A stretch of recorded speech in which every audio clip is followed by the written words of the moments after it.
Hello everyone, कैसे हैं आप सब लोग। मैं नबील अहमद आपका स्वागत करता हूं माई क्लासरूम के इस ब्यूटीफुल प्लेटफॉर्म पे। और आज हम लोग जो यहां पर टॉपिक कवर करने वाले हैं वो रहेगा chapter body fluids and circulation से mechanism of blood clotting. Basically ये काफी फैसिनेटिंग प्रोसेस होती है बच्चों, जिसमें हम लोग देखेंगे कि आखिर जब किसी पर्सन को क्लॉट यहां पर कोई इंजरी होती है तो वहां पर क्लॉट का फॉर्मेशन कैसे होता है। तो यहां पर यह बात समझने से पहले कि आखिर मैकेनिज्म यहां पर ब्लड क्लॉटिंग का क्या होता है, मुझे एक फंडामेंटल बातें पता होनी चाहिए। किसके बारे में? ब्लड के बारे में। बच्चों अगर मैं ब्लड की बात करता हूं तो ब्लड के मेजर दो कंपोनेंट होते हैं, एक होता है सॉलिड कंपोनेंट, एक होता है लिक्विड कंपोनेंट। सॉलिड कंपोनेंट की अगर मैं बात करता हूं तो टोटल ब्लड का वो आपका 45% होता है, जिसके अंदर आपके WBC, RBC and blood platelet आ जाते हैं, जिसमें यहां पर आपका WBC, blood platelet and RBC, these are the solid component of blood. और वहीं पर लिक्विड कंपोनेंट के अंदर बचा जो टोटल कंपोनेंट जो आपका ब्लड होता है उसमें 55% जो होगा वो प्लाज्मा आ जाता है, जो कि लिक्विड कंपोनेंट है। ठीक है, जिसके अंदर आपका 90 से 92% तो वाटर होगा, 6 to 8% के आसपास यहां पर प्रोटीन्स हो जाते हैं। अब अगर मैं प्रोटीन्स की बात करूंगा यहां पर, तो प्लाज्मा के अंदर जो प्रोटीन होते हैं वो मेजर फॉर्म में 3 टाइप के होते हैं। पहला हो गया एल्ब्यूमिन, ग्लोब्यूलिन और फाइब्रिनोजन। यहां पर एल्ब्यूमिन जो होता है वो ऑस्मोटिक बैलेंस बनाकर रखता है, वहीं पर जो ग्लोब्यूलिन होता है वो डिफेंस मैकेनिज्म प्रोवाइड करता है, और इसी तरीके से जो फाइब्रिनोजन जो प्रोटीन होता है बच्चा, ये वो प्रोटीन होता है जो क्लॉटिंग में हेल्प करता है अलोंग विद ब्लड प्लेटलेट। यहां पर ब्लड प्लेटलेट जो होती है ये भी एक काफी इंपॉर्टेंट रोल प्ले कर रही होती है ब्लड क्लॉटिंग के अंदर। और यहां पर प्रोटीन्स के अंदर जो फाइब्रिनोजन प्रोटीन है वो भी एक इंपॉर्टेंट रोल प्ले करता है ब्लड क्लॉटिंग मैकेनिज्म के अंदर। अभी हम लोग आगे ये चीज समझने वाले हैं कि आखिर कैसे करता है। और यहां पर जो ब्लड प्लाज्मा होता है बच्चा, अगर ब्लड प्लाज्मा से मैं क्लॉटिंग फैक्टर जिसको मैं फाइब्रिनोजन बोल रहा हूं, अगर मैं इसको रिमूव कर देता हूं तो ब्लड प्लाज्मा को ब्लड प्लाज्मा नहीं बोलकर हम लोग बोलते हैं यहां पर इसको सीरम बोलते हैं। ठीक है, तो ये कुछ जनरल बातें हैं कि भाई ब्लड की ये कुछ चीजें हैं। देन उसके बाद अगर मैं ब्लड क्लॉटिंग के ऊपर आता हूं तो ये चीज आप लोगों ने भी देखी होगी, मैंने भी बड़ा बचपन में देखा है यार, मैं बड़ा खेलता था। ठीक है, तो खेलते खेलते चोट लगना एक बड़ी आम बात है। ठीक है, जब लगती थी चोट तो वहां पर ब्लीडिंग होती, लेकिन कुछ टाइम बाद मैजिकली ऐसा होता था कि वहां पर क्लॉटिंग हो जाती थी और वहां पर मैं कह सकता हूं बच्चा आपका जो ब्लड था वो स्टॉप हो जाता, ब्लीडिंग जो होता था वो स्टॉप हो जाती थी। ये ऐसे आखिर हुआ कैसे? बेसिकली आज मैं आपको मैं ये बात बताऊंगा कि आखिर ब्लीडिंग कैसे रुक जाती है, किस तरीके से ब्लड क्लॉट का फॉर्मेशन होता है। तो यहां पर मेजर फॉर्म में मैं कहूंगा यहां पर 4 स्टेप होते हैं ब्लड क्लॉटिंग के, या मैकेनिज्म ऑफ ब्लड क्लॉटिंग के मेजर फॉर्म में यहां पर 4 स्टेप होते हैं। पहला होता है फॉर्मेशन ऑफ प्रोथ्रोम्बिन एक्टिवेटर।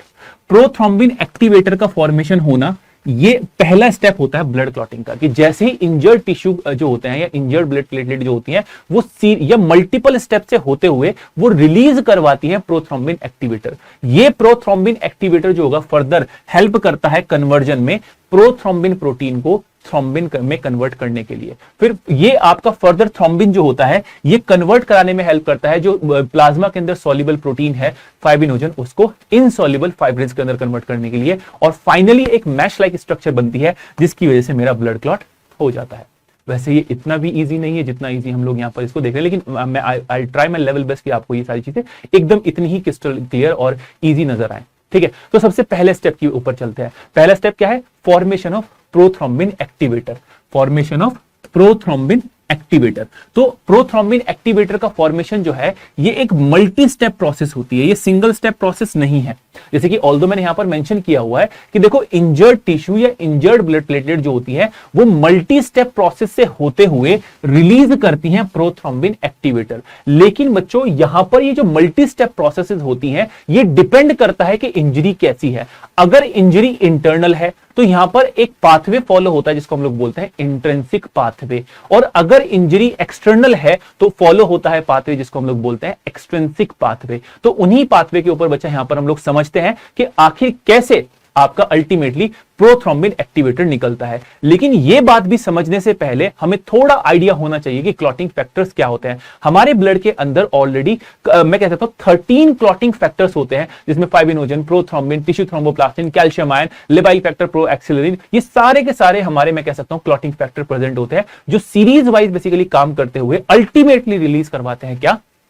आपका प्रोथ्रोम्बिन एक्टिवेटर। ठीक है, यहां पर एक 6 फैक्टर भी होता है जिसको हम लोग बोलते हैं एक्सिलरी, जो ओरिजिनली जिसको पहले एक अलग से क्लॉटिंग फैक्टर माना जाता है लेकिन अब नहीं है। ठीक है, यहां पर फैक्टर 8, फैक्टर 9 और फैक्टर 11 जो होता है, अगर ये मिस हो जाए तो एक जेनेटिक डिसऑर्डर होता है जिसको हम लोग बोलते हैं हीमोफीलिया, वो कॉज होता है। जैसे कि फैक्टर मैं कह सकता हूं 8 से होता है हीमोफीलिया ए, ठीक है, इससे बी हो जाएगा और इसके मिसिंग होने से 11 फैक्टर से तो वो हो जाता है बच्चा आपका हीमोफीलिया सी।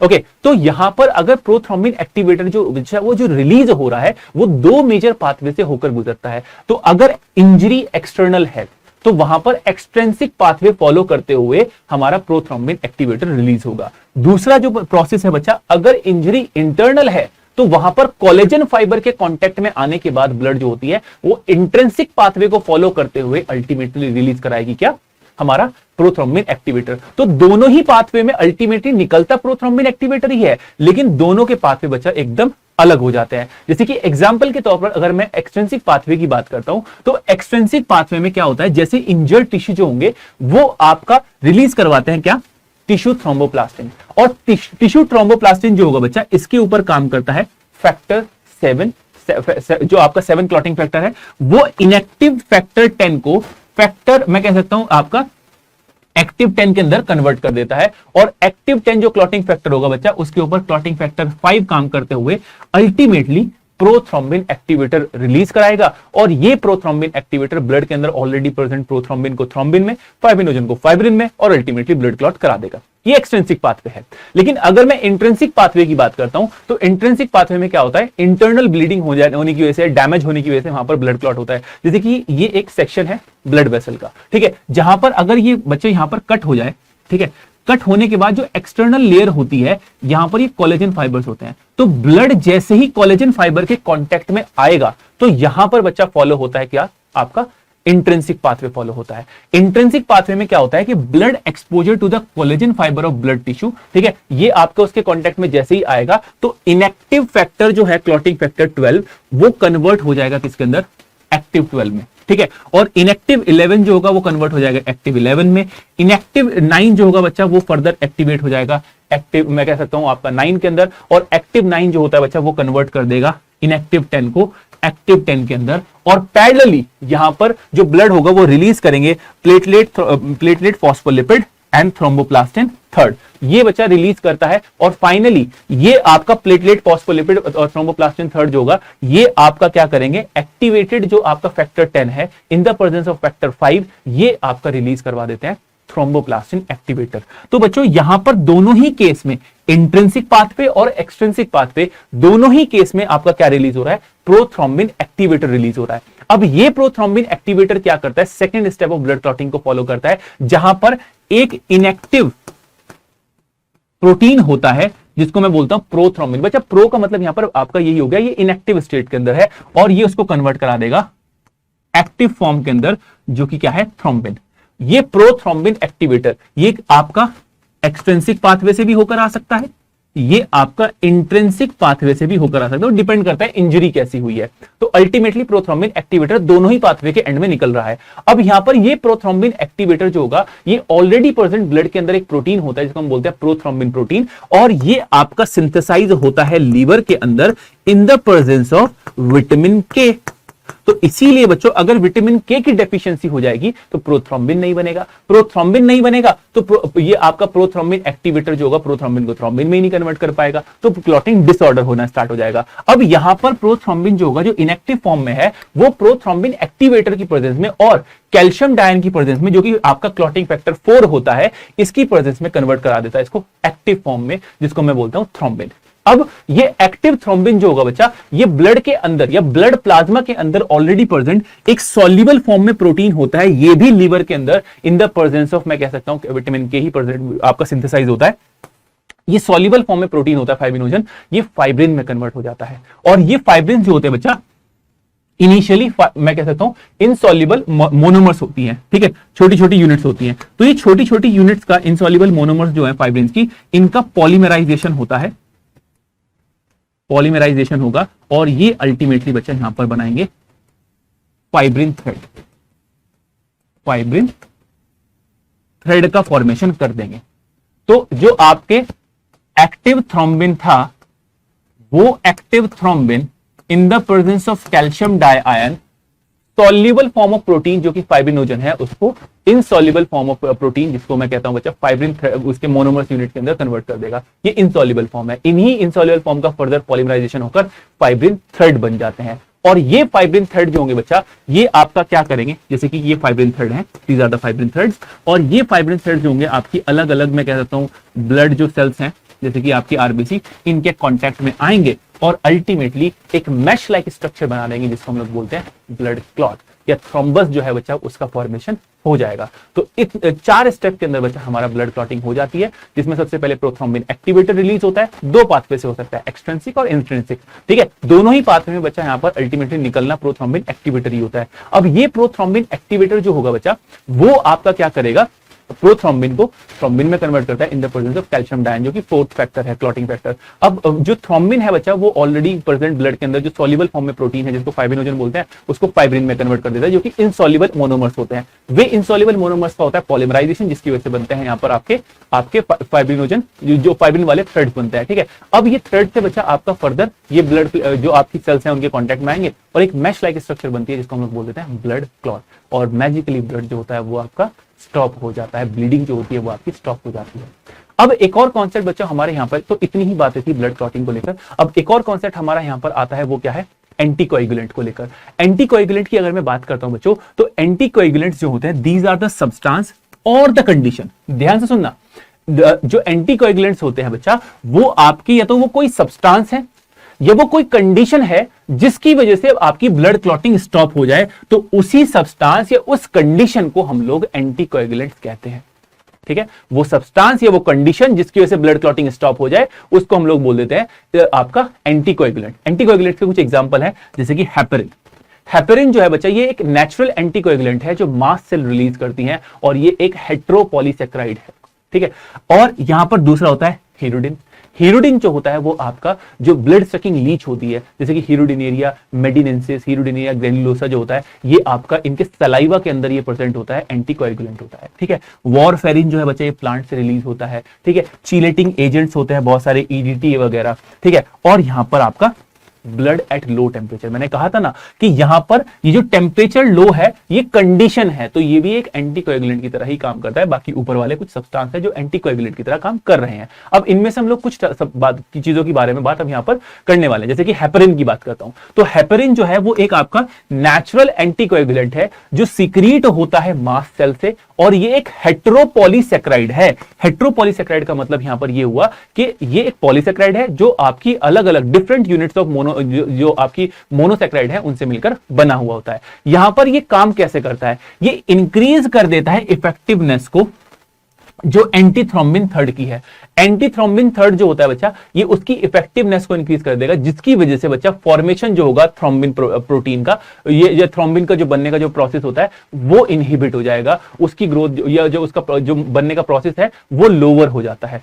ये काम करता है कौन, हेपेरिन करने का काम होता है, ठीक है, हेपेरिन का काम है। वहीं पर अब अगर मैं सेकंड बात करता हूं, तो सेकंड में आपका यहां पर आ जाता है हीरोडिन। हीरोडिन जो होता है बच्चा, it is found in the saliva of leech. जो लीच होता है, ब्लड सकिंग लीच जो होगा, उसके सलाइवा के अंदर प्रेजेंट होता है। और हीरोडिन जो होता है बच्चा, इसको यूज करते हैं ब्लड सैंपल को स्टोर करने के लिए। देखो हम लोग ब्लड ले तो लेते हैं, ब्लड बैंक के अंदर रखा भी रहता है, वो एक तो लो टेम्परेचर पर रखा रहेगा और उसके अंदर बहुत सारे एंटीकोएगुलेंट जो होते हैं वो मिक्स होते हैं ताकि वो हमारा ब्लड ना जम जाए, ठीक है।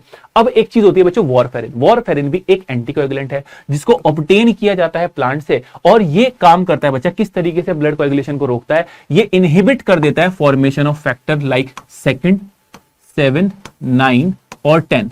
ये इन फैक्टर के फॉर्मेशन को ही इनहिबिट कर देता है, इनका फॉर्मेशन ही नहीं होने देगा। जब इनका फॉर्मेशन नहीं होगा तो ब्लड क्लॉटिंग ही नहीं होगी, ठीक है। बेसिकली यहां पर ये जो आपका वॉरफेरिन जो होता है, it inhibit bye basically bye lowering the potassium effectiveness. जो पोटेशियम आयन की इफेक्टिवनेस होती है उसको बेसिकली क्या कर देता है, लोअर कर देता है, उनको इनहिबिट कर देता है, जिसकी वजह से आपका यहाँ पर ये फॉर्मेशन ही नहीं हो पाता डिफरेंट क्लॉटिंग फैक्टर का। नाउ लास्ट में अगर मैं यहां पर बात करता हूं तो वो है कौन सा, चीलेटिंग एजेंट। चीलेटिंग एजेंट बेसिकली वो कोई भी एजेंट जो कि हमारे मेटेलिक आयन जैसे कि कैल्शियम, जिसका एक काफी क्रूशियल रोल होता है किसके अंदर, ब्लड क्लॉटिंग के अंदर, तो वो बच्चा ऐसे सब्सटेंस को या ऐसे एजेंट को हम लोग क्या कह देते हैं, चीलेटिंग एजेंट। यानी कि वे सब्सटेंस जो हमारे मेटल आयंस के साथ अटैच हो जाए और उनकी इफेक्टिविटी को जो बच्चा क्या कर दे, लोअर कर दे, तो उनको हम लोग क्या कहते हैं यहाँ पर, चीलेटिंग एजेंट। चीलेटिंग एजेंट के कुछ एग्जांपल हैं, जैसे कि आपका सोडियम ऑक्सैलेट, ठीक है, सोडियम सिट्रेट, और EDTA, ethylene diamine tetra acetic acid. तो दीज आर द चीलेटिंग एजेंट। और एक और अगर मैं कंडीशन की बात करता हूं तो कंडीशन के केस में बच्चा हो जाएगा वो लो टेम्परेचर वाली जो बात है। लो टेम्परेचर पे भी ये बच्चा यहां पर क्या होता है, ब्लड को स्टोर किया जाता है ताकि वहां पर वो जितनी भी एंजाइमेटिक रिएक्शंस हैं, ब्लड के अंदर होने वाली जितनी भी एंजाइमेटिक रिएक्शंस हैं वो रुक जाए। ठीक है, इसीलिए ब्लड को लो टेम्परेचर पर जो रखा जाता है वो भी एक एंटीकोएगुलेंट की तरह ही यहां पर काम कर रहा होता है। तो एंटीकोएगुलेंट्स क्या होते हैं? दीज आर द सब्सटेंस और द कंडीशन जिसकी वजह से बच्चा ब्लड क्लॉटिंग स्टॉप हो जाए, तो इसी को हम लोग क्या कहते हैं? एंटीकोएगुलेंट्स कहते हैं।